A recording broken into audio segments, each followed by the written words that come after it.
What's up, everybody? Welcome back to My Twisted Life and TV. Welcome back to My Twisted Life and TV. Poetries. I'm Poetry. How y'all doing?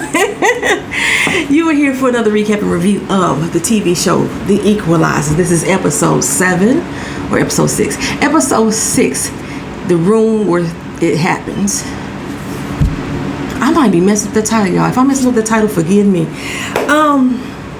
This episode was kind of heavy. So where should I start? I'm going to start with Delilah. Delilah. Y'all know I don't like the kid. Y'all know I don't like her at all. Well, Delilah has completed her community service that her mama made her do for stealing that dress in the first episode, right? Not make her take the dress back, do a little skirt straight time, none of that, She had punishment that she didn't even stay on for long, So she's done her community service, and she's met a young girl at this community service that she wants to bring home.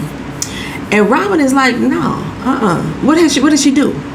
Well, apparently this girl pulled a knife out on somebody. Okay, so Robin is like, oh hell no, you're not gonna be around my daughter. This is a bad idea. Of course, Aunt Vi is co-signing that it's okay for this young girl to come around. How dare Robin judge this little girl's past? Robin has done some things in the past before as well, such as steal a car. Now y'all know in Queen Latifah's real history, she has been had been known for car theft. So that's in her past. They try to incorporate a little bit of Queen Latifah's real life story into these storylines sometimes, which I find kind of cute. Well, at some point, Robin decided to listen to Aunt Vi and say, okay, fine, the little girl can come over, Well, when she got there, though, I do not believe that Robin was aware the little girl was there at that point in time, unsupervised. Robin wasn't at home. Aunt Vi wasn't there. I don't think that's what she had signed up for. Maybe the little girl could come up for dinner, but not come over to the house unsupervised, right? Well, they get to the house, and I'm putting on lip gloss and stuff while I'm doing this video. They get to the house, and Delilah is giving the girls clothes. Now, she's been in jail, incarcerated for a year now. So, I guess Delilah felt like, she needed some new kicks, some new clothes, or whatever. This is a mocha mix, y'all, from my line, survivebeauty.com. Get y'all some lippies. And she was giving us some clothes, trying on some different things. And it just got to the conversation about how the fact that some of the stuff that Delilah had was old, and somebody had gave it to her. She don't need no more this and third. And so the young girl started talking about this necklace that she used to have. It was the last thing that was left of what her mom or her grandma, I don't remember which one it was, had gave to her. It was like a little gold chain with a locket on it. It looked like it was from the 5 and dime when we finally saw it. But it was sentimental to her. And the boyfriend that she had while she was in jail decided to break up with her. The little girl was like 18 at this point. Decided to break up with her. And when he decided to break up with her, he kept all her shit. And that necklace was part of the things that he kept. So Delilah's like, okay, we finna go get your shit, right? And the girl was like, no, I ain't finna worry about that. She's like, no, it's yours. And he holding it hostage. We gonna get it back. Matter of fact, the little girl wasn't supposed to be there. So she said, when she comes over here, when you come tomorrow, which is the day you actually supposed to be there, then we going to get your stuff from this dude. So the girl was like, all right, cool, right? So they go over to the little boy's house, and the young girl is outside like, wait a minute, ain't this breaking and entering? She's like, how is it breaking and entering? You used to live there. You still have a key. Just because you still have a key to somebody's place that has now put you out or said you are no longer welcome, that's trespassing, regardless if you have a key or not. Maybe not breaking and entering, but damn sure trespassing, right? So the little boy and his mama, they go off somewhere. So Delilah and them like, okay, fine, let's go in his house and just get what's yours. Well, the next thing we know, Aunt Vi is calling up Robin because Delilah and the little girl were caught breaking into the boy's house. Delilah took off running, but her friend got caught. Now, she just got out of juvie herself, right? She got caught. And now Delilah feel bad because she was able to get away. And so Robin was like pissed off, like, what the hell? First of all, why they out here breaking into people's houses? And I was like, wait till you hear the reason, you'll understand. Robin told her, forget the reason.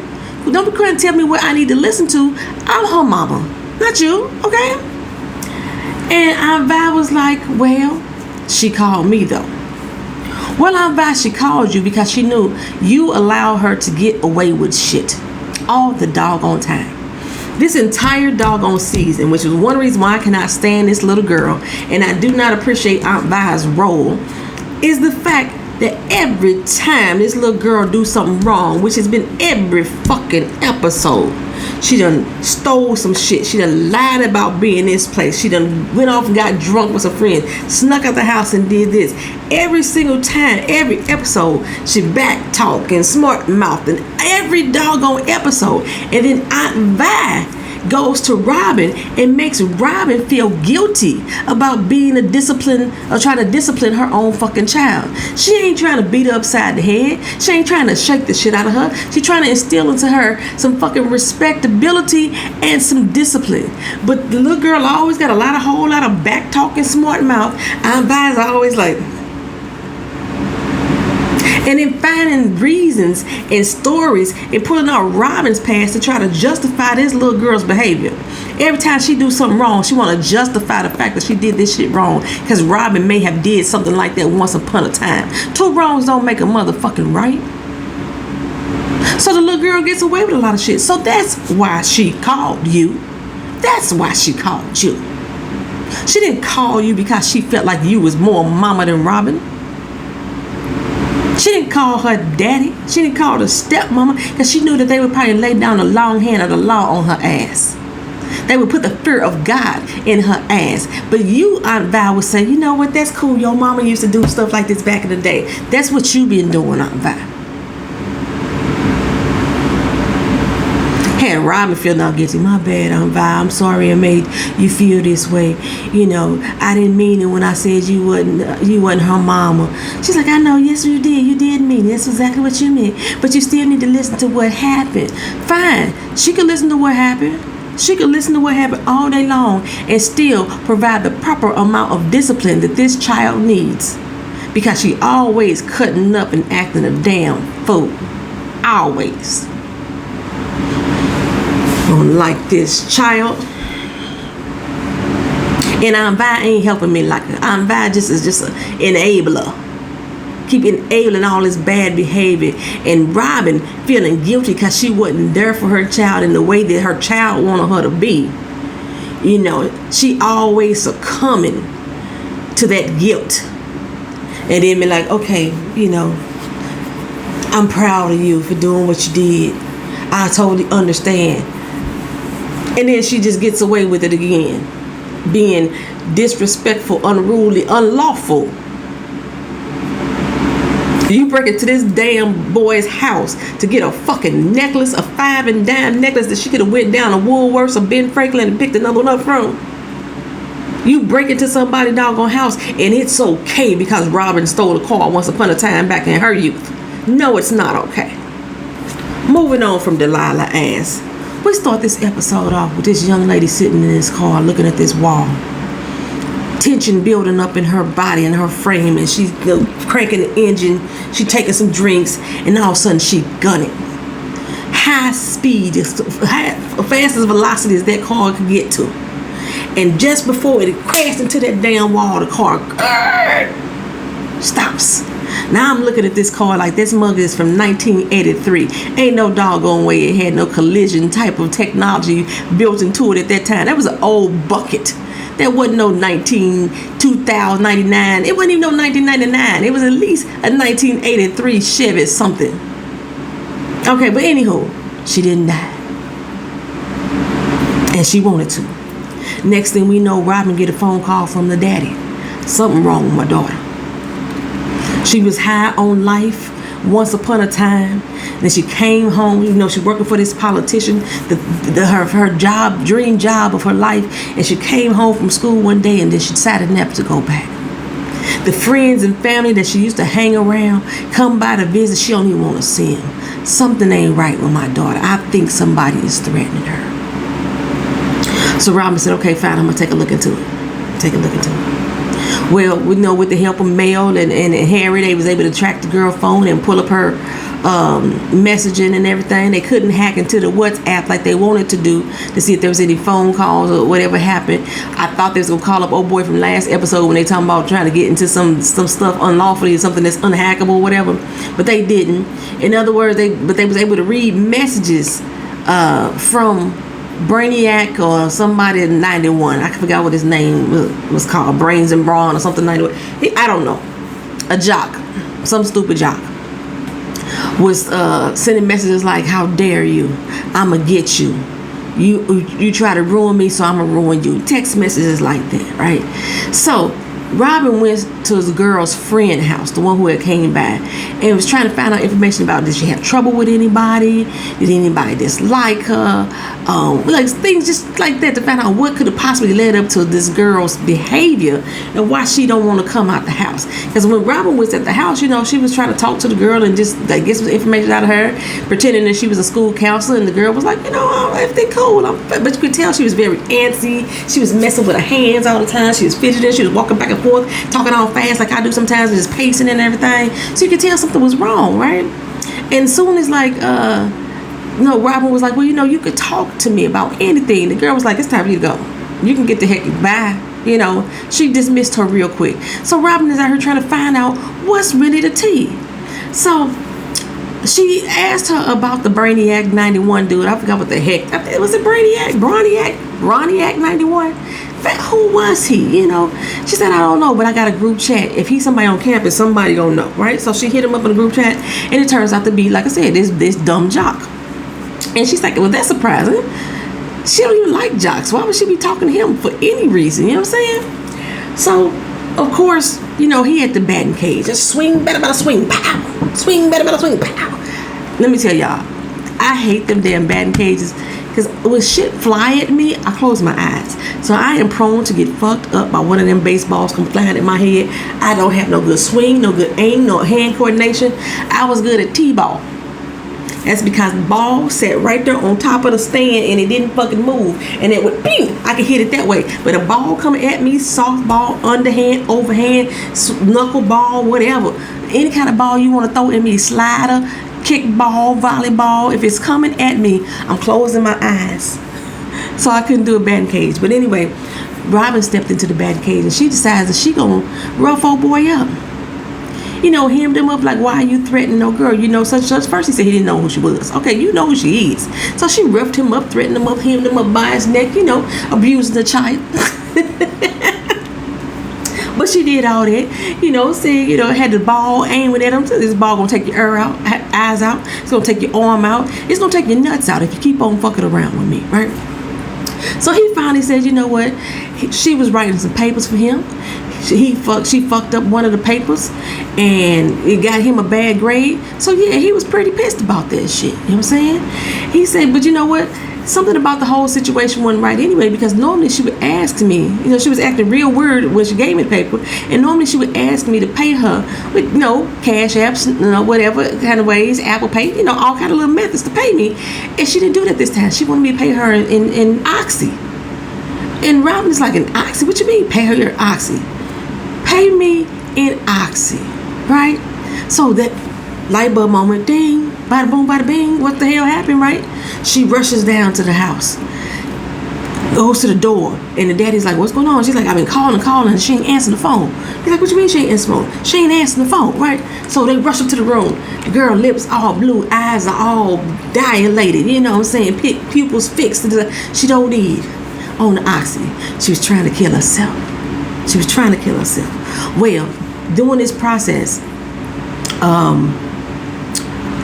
we went down there and we found out, or Mel went down to the political place to go see if she could find out any information about what could possibly be going on with this girl. And she goes down there and the lady who's running for office is somebody Mel really looks up in the respect to, and she has this dude working with the campaign. There's one who is known to get people elected. You know, he's like, I forgot the name. He's like the wolf. I'm gonna call him the wolf, but they call him something. He had like a name that was saying that I do shit. You know what I'm saying? Was he the wolf? He might have been a wolf. I don't know. He was a wolf in sheep's clothing. That's basically what it was. Okay, it was one girl up in the joint who didn't really like old girl, but come to find out, you know, she was otherwise she was pretty much well loved, especially by the higher ups. Interesting. Well, Robert and them also found out that there was an ex-police officer named Petrus that had been following the girl around, and so Robin said, well, let me go check out Petrus. You know, Petrus come home from work one day or doing whatever heck he had to do, and she's sitting up in his office. You know, they had some little banter back and forth, and come to find out, Petrus says that he was protecting her from the campaign because they had noticed that she had been going over to other campaign houses, the enemy, and talking to them. So we thought that maybe she was sharing secrets. That's what the whole point of him being hired in for, right? So now they're trying to figure out, well, why was she over there at the other campaign house? You know, so Mel did a little bit more digging, talked to the people, like I said, that don't like her up in the spot, and come to find out that there was some funny business going on. Okay, there was some lady that had some information to share with the girl. I don't remember the girl's name. I'll be doggone. With the girl. And so, you know, Harry did his thing and researched her. Whoever this lady was didn't have no history past 2 years ago. It's like 2 years ago she was born and all her information was just showing up then, right? So they started digging into her and background, trying to figure out where she lived, where she came from. And so Robin showed up there, right? And wanted to question this girl, like, okay, so why is she passing along, you know, campaign information to you? Do you work for the other people? This, that, and the third. You know, she drilling this girl with all these questions. She said, no, you got it all wrong. You got it all wrong. I knew that she was not safe when she came knocked on my door. Why? Because we looked so much alike. We fit the bill. Come to find out, the dude, the wolf, had been sexually assaulting her and had sexually assaulted the girl too. This is why she was trying to kill herself that night. This is why she was so stressed out when she did that boy's paper and he fucked it all up. No, this is why she tried to OD on those pills, because life was just hard and nobody seems to believe her. And the same thing happened with this girl. Nobody believed her either. Okay? Because this dude was like the cream of the crop. So what she did to keep her mouth shut, he offered her a settlement, offered her some cash, lots of money, had her sign an NDA so she could never speak on it again. And old girl was trying to dig up that past, and she was like, no, I'm not supposed to speak on this. I told her to leave it the hell alone, right? And so when Robin told her where she almost killed herself tonight, you know, that struck a chord. That struck a chord. So Robin's trying to convince the lady, if you can come out and you would speak out, you would really help old girl. And she was like, is she gonna do it? Is she gonna talk about it?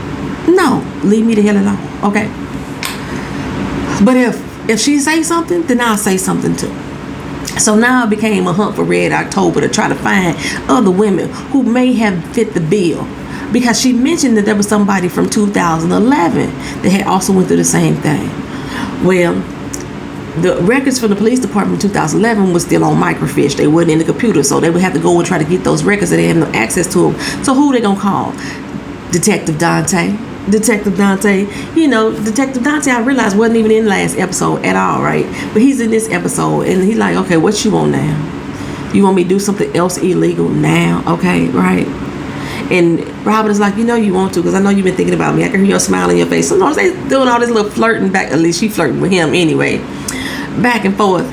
And he's like, what is this case about? You know, it's a former cop and all this and the third. And she's like, I don't know, you tell me. Well, Detective Dante found out what he could, and apparently the case was a young sexual assault case, a young woman. He wasn't gonna give up the name because that would violate the girl's privacy. But the officer who handled the case was, guess who? Petrus, right? All right, so it appears that Petrus was handling that case, buried that case, and then started working for the Wolf on a private thing, basically keeping other women's mouths shut. That's what he was doing. So, but Detective Dante is like, he gonna take him down the right way. He had an old history with Petrus. He knew that Petrus was doing dirt for a long time, but he never had no proof. So now he really want to know. So he decides to go try to contact the lady himself. But of course, Robin follows him. Okay. And she said, you know what, I'm not going to ask you who your victim is, because I already know just looking at who she is. The lady fit the bill. They all had a long, dark, thick hair. He had Mediterranean type of look about him. He liked that type of woman. So they approached her, and of course she was like, I'm not saying shit either. She had a settlement. She had an NDA. And if ain't none of the other women's talking, I'm not talking either. So Mel apparently has went through a similar situation. She was like, we got to get this dude. We got to help these women find their voice. The douchebag that it happened to with me, I don't know what happened to him. We're going to make sure we take this douchebag down, right? Mel was feeling some kind of way. Harry was a good supporter in all that situation. Couldn't find out Harry had been keeping tabs on that dude too. He know everything that was going on with that dude. He'd been fucking up his credit for years and trying to make stuff with at a green light and make the green light turn red just so the dude could have a traffic violation. He was fucking that dude life up with technology. So Mel didn't even know it. He was taking care of his boo thing, whatever. But anywho, so they did some more digging and some more researching, and there was they convinced the girl to say she's going to take a settlement, because a lawyer from the Wolf's firm decided to show up and tell her to be in her best interest to take the money, let all her medical bills be paid. And Papa's like, yes, we need this. Yes, we need this. Let's do it, right? And she was like, Daddy, I need to tell you something. So she told her daddy what happened about the sexual assault and everything. Daddy went down there to try to kill that man. Robert happened to get over there right away and stop him, because because the girl called like, hey, my daddy about to do something foolish. She made it there just in time to talk him down. So they had a plan. Go ahead and take the money. Agree to take the money, right? Saying, but in the meantime, we need to stall them, okay? So they go in there, had this little meeting. Whatever the dollar amount was on the table, old girl said, nah, I want double. And they was like, double, because I know your job is to keep me quiet. So in order to keep me quiet, you gonna have to give me more money than this, right? Excuse me, I need to go to the bathroom. Well, she went to the bathroom, and the building was locked at that time of night, so they had to give her a key to get back into the office, whatever. And she met Mel in the bathroom. Mel copied the card, and then they used the card to sneak around in that office to find all these NDAs, 23 of them. There had been 23 other women that he had assaulted, and they had signed off, got settlements, things of that nature, right? But old girl got her money. You know what I'm saying? She still signed her contract and got her money. Well, come to find out that one of the people who he had violated was the lady who was running for office right now, the lady who he's trying to get elected right now. And, so Robin and them went to go approach, Robin and the girl went to go approach and like, hey, we need you to speak out and stand up for us. I know you signed this NDA, but we got 23 victims. And the girl was like, I don't know what you're talking about. Everything I did with him was consensual. Of course, most people who signed an NDA, who took money, was gonna go that route. Because, they scared of being sued and having all that money taken back from them and things of that nature. I don't even know how that works when you violate an NDA. They take you back to court. I don't know how that works. But anyway, in this case, they probably tried to kill her. Well, they left her the folder of all the women, and the young girl had made something like, he used to call me his stallion, this, that, and the third, whatever. Well, she goes out on stage for this news interview, and the Wolf is sitting next to her side. And, the lady is interviewing how they got their start. And y'all used to be, you used to work for him, and now he's helping you become elected in the office. And he told his good old story about how they used to work together and be so late, and she was the prize student and everything like that. She's like, yeah, the prize. What you used to call me? He said, my little stallion. The same thing he called old girl, right? So that really started ticking boxes in her head, like, this mug her. Baby, on live TV, she busted him out. Remember when you sexually assaulted me in your office? And I know of all the other women that you done did it to too. I didn't know about them until today, but I know now. And I'm not gonna let you continue to sit here by my side and sing your praises when you a wolf in sheep's clothing, pretty much. She's called him some other stuff, but I'm just paraphrasing and make my own words up for right now. And so he was like, what you talking about? You know what I'm saying? Well, that interview evidently sparked a lot of outrage in the community. And 17 of those 23 women decided to come forward. Like I said, old girl had signed her NDA. She got her settlement money. They ain't gonna take that stuff back. You know what I'm saying? Because she wasn't the one that outed him on live TV. You know what I'm saying? And they doubt that he was gonna dare to say something to the lady he trying to get elected. You know. So yeah, she said that this may end my career, but I don't care. I'm not gonna let you get away with it. Not another time, right? So it was kind of vindicated. You know, Mel felt good about it. The girl really felt good about it. The daddy really felt good about it because they got money in his pocket. And Robin was pleased. The wolf is locked the heck up. You know what I'm saying? So that was pretty much the whole episode as far as the storyline goes. Like, you know, I've lumped all of Delilah stuff at the beginning because that's kind of how it ended, with her to go in the Delilah room and succumbing to Delilah ways, and, you know, dismissing the fact that this little girl done broke into somebody's damn house just because she had a heart. I understood why you did it. That's how it ended, that bullshit there. That's it, y'all. That's the Equalizer, the room where it happens. I think that's the name of the episode. I want to thank y'all for watching. Thank y'all for listening. Thank y'all for being here. This has been Poetry. I'll see y'all next video. Peace.